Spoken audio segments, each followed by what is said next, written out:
My name is Allison, and I am the lead for Mott Macdonald's initiative on climate resilience. And I wanted to take probably just 10-15 minutes of your time this morning and try and make a little bit of a connection between some of yesterday's talks and presentations and some stuff coming later today. Not to preach to you about climate change. I think the time that it was necessary to do that is probably long since past. But actually just to try and leave one or two thoughts with you as you then listen to the presentations during the day. The title, just because I was told we had to have a snappy title, Cities, Refuge or Disaster, and the working title comes up a little bit later on. So this is a small words and pictures presentation just to allow you to develop the theme of the day, and 2 or 3 images which will be very familiar of not necessarily UK stuff, some of it is, of some of the impacts of climate events and potentially climate change. So working title, Climate Change is a Driver for Urbanisation, but are our cities resilient? And I think the venue for the talk is actually sort of wonderful. You look out the windows and you see London spread out before you, and you see its advantages. And maybe if you look carefully, although the river's low at the moment, you potentially see some of the issues associated with city development. So a lot of the world's cities, a lot of the world's big cities, are not where you would build them today. They're built for transportation links and ease of access, but I think something like 14 or 15, depending on the classification, of the world's cities are vulnerable to sea level rise. And sea level rise is one of the appreciated impacts of our changing climate. We're talking about assets in this urban development and in the wider society that are something round about 3 trillion in today's of vulnerable assets, and we sort of reckon that the value of the assets across society at the moment is probably in the 20 to 25 trillion, so quite a large percentage vulnerable, and that vulnerability is going to increase as we go through the coming decades. So this is not a problem which we've stemmed, let alone is it a problem that is going away. The impacts of climate change and the effects of climate change and the costs associated with climate change are going to increase. We are talking about, over the next 20, 30, 40 years, a huge increase in the world's asset base. The level of investment in infrastructure is on a rising scale. And at the moment, because we're not really devoting the effort that we could devote into making those assets resilient, we are generating a problem for ourselves. And the problem that we're generating is getting larger the more money we spend on infrastructure. These pictures, there's 3 in essence, and they sort of have a common theme of climate events which triggered consequences beyond the region of the event itself. And 2011, quite disastrous flooding in Thailand, which impacted the local agriculture economy of Southeast Asia quite markedly. But it also had consequences in the Apple Store in New York. And the consequences that it had is that Thailand floods created a 30% increase in prices of chips, because a lot of chip production is based in Thailand. And these ramifications of developing world issues running right through the developed world is a characteristic of some of the climate events that we are currently seeing. Just to put this in perspective, and bear with me because the linkage with cities hopefully will become evident, is that we can look at all our services that we produce and develop, be it first world services with a direct bottom line, or services for a developing world, in a very simple asset system of there's usually some inputs, We usually do something with those inputs in the middle, and we create some outputs. Now, sometimes that's something obvious like power generation or clean water production. Sometimes it's less obvious, like support to regional agriculture in the developing world. But generally speaking, as one pass-through system, that doesn't work. And generally speaking, in some form or another, we have a reinvestment loop, which allows us to produce the next set of services and continue the development. And an asset system is fine, it's great, but it has vulnerability in every one of these issues. You break this asset chain link anywhere, and the whole system fails. I'm not bother with asking you where this is. This picture is reasonably familiar to people now. This is Fukushima. Okay, not a climate change event, I'm repeatedly told by my colleagues, but nevertheless a climate-associated event of an earthquake taking out a main power supply because the cables happen to be laid on the seabed. An earthquake generated tsunami, which overtopped a wave wall, took out the secondary standby power supply, which created the reactor overheating and down.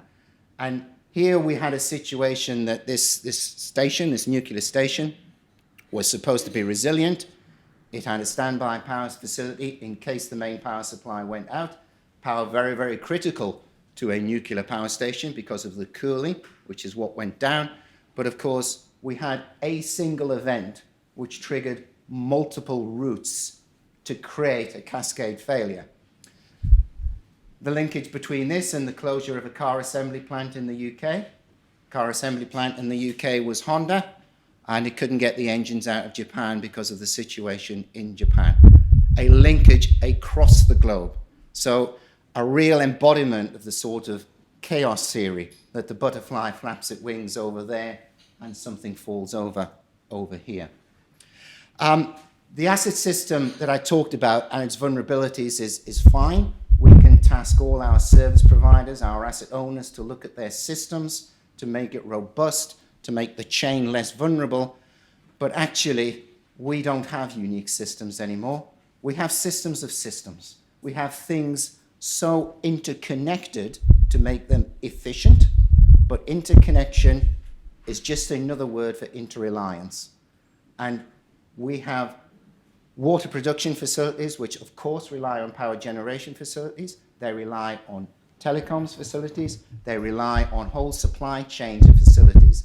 So the simple asset model and its vulnerability that we talked about a couple of minutes ago becomes very complex indeed. In terms of climate change on those complex systems, then in essentially what we are talking about is only, is only relatively small shifts in the mean. Excuse me. Now, we are talking about temperature rise, heat waves, precipitation, floods. You can analyze the distribution events and you'll get up some sort of normal distribution like this. And what climate change is doing, does this work? No, maybe it doesn't. What climate change is doing is creating a relatively small shift in that mean position. Temperature is changing by a degree or 2 degrees. If we're really, really unfortunate, 3 or 4 degrees.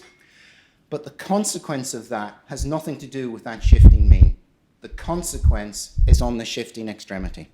That if you shift the mean by a little bit, you shift the extremity, both the frequency and the magnitude of the extreme events, much more substantially.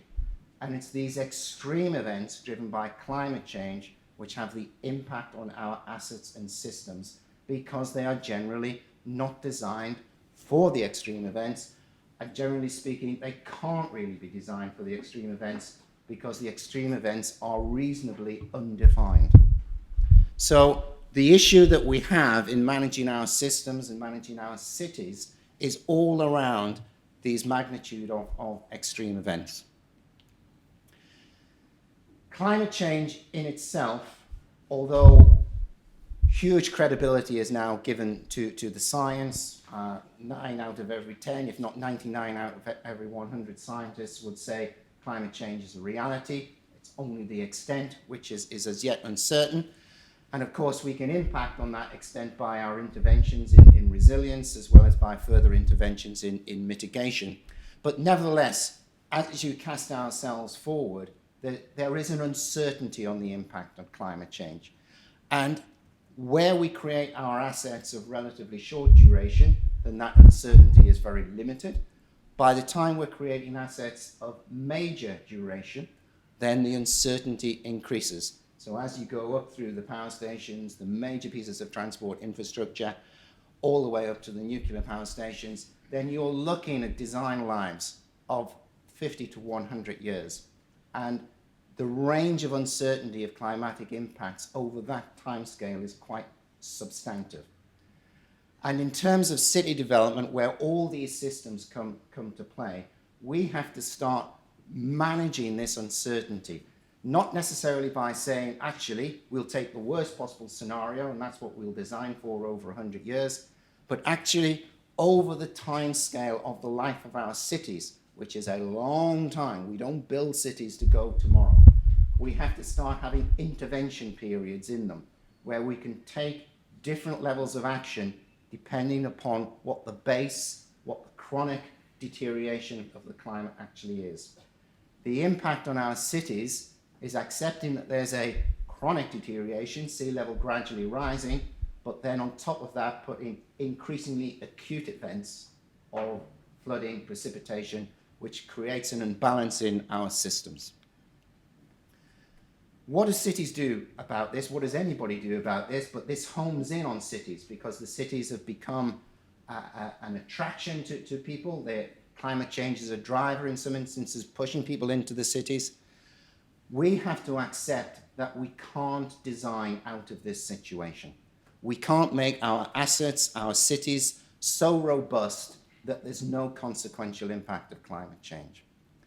We have to create a degree of robustness, which is a degree of design strength, but across the diagonal of that, we also then have to design for failure. We have to design for the recovery of the systems. So we can design up to a certain level to prevent failure, and beyond that, we actually have to design for failure to know how quickly we can get our systems back into operation to support society services within the cities. Redundancy and resourcefulness. Resourcefulness should have been flexibility, but flexibility doesn't begin with R. So we have to find a different word for that. So redundancy and resourcefulness is exactly, again, like two sides of the coin. We can provide standby systems, which is the standard definition of redundancy, but actually we can limit the investment in standby systems if we have asset systems which themselves are more flexible, if they can be turned around, if they can be reconnected in different situations. So in terms of the management of the investment in our cities and across all our infrastructure delivery, the true meaning of resilience against climate change, resilience against all change, is a balance of these four criteria, with the two axes working a little bit in tension. But cost-effective investment in resilience is going to embrace all these four issues. Just two more minutes. There's been a lot of debate and ongoing debate, and it happened in this country 15 months ago on the Somerset levels as to how frequent an event this is and how could we possibly have designed for it, because it was a less frequent, it was a more severe event than we could possibly have imagined. Well, that's pretty much what climate change is. It's pretty much always worse than you could possibly imagine and plan for. What we're beginning to see is an approach which deals a little bit less with the probability theory by saying, well, okay, we'll now design for a 1 in 150-year event rather than a 1 in 100, or a 1 in 200 rather than 1 in 50. And we're beginning to see a lot more focus played on scenario planning in these situations. And the basic question, well, let's not worry so much about how frequently this event might happen. What is the risk of actually this event happening? But let's just imagine it does happen. What are we going to do about it? And the general issue of scenario planning. Imagine the event, imagine what we would do about it, and then give a feedback loop. Well, is there anything reasonably cost effective that we can do which would prevent that event from taking place? And this examination of the different scenarios in any infrastructure situation, let alone the complex situation of a city where all the services interact, is maybe an approach which needs to be considered in greater detail by the planners. So cities, refuge or disaster. Well, urbanisation is a matter of fact. Some of it is driven by climate change, some of it is driven by economic development.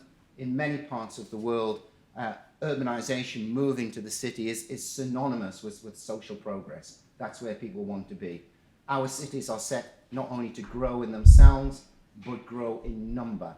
And we can't relocate all the cities which are in vulnerable areas, because that is in itself trillions and trillions of dollars of investment.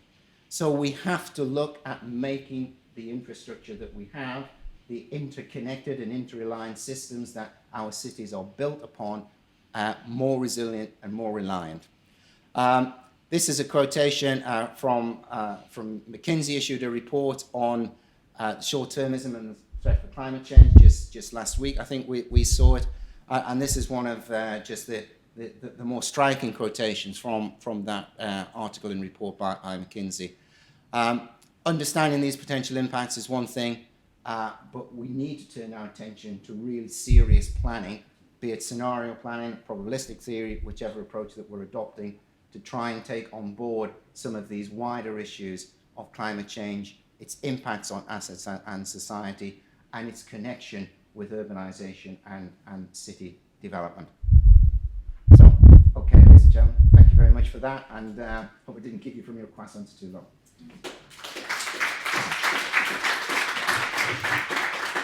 Whether climate change is real or not, Northern Europe is likely to suffer from a reduction in average temperatures.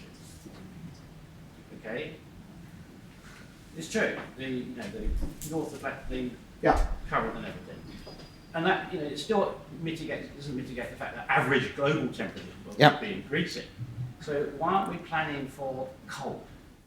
I think one of the difficulties that we have is that what climate change would suggest, and the variability in climate change, is actually we need to be planning for both extremes. Yeah, and we're an infrastructure company, and roughly round about this time last year, we were working with one of our key water company clients in building a resilience scheme, and it was a water supply resilience scheme, which was a duplicate pipeline, and we had to leave site because the site was flooded.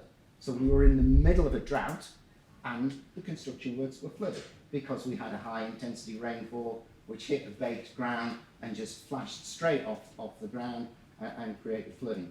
So whether a part of the world sees an increase in temperature, a part a decrease in average temperatures, the issue that I think we need to be understanding is the variability in those issues.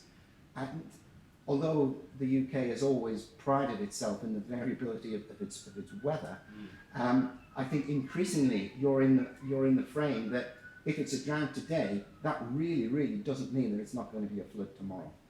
And this stress on the system of extreme to extreme is one of the things which of course causes the failure in the systems in the first place.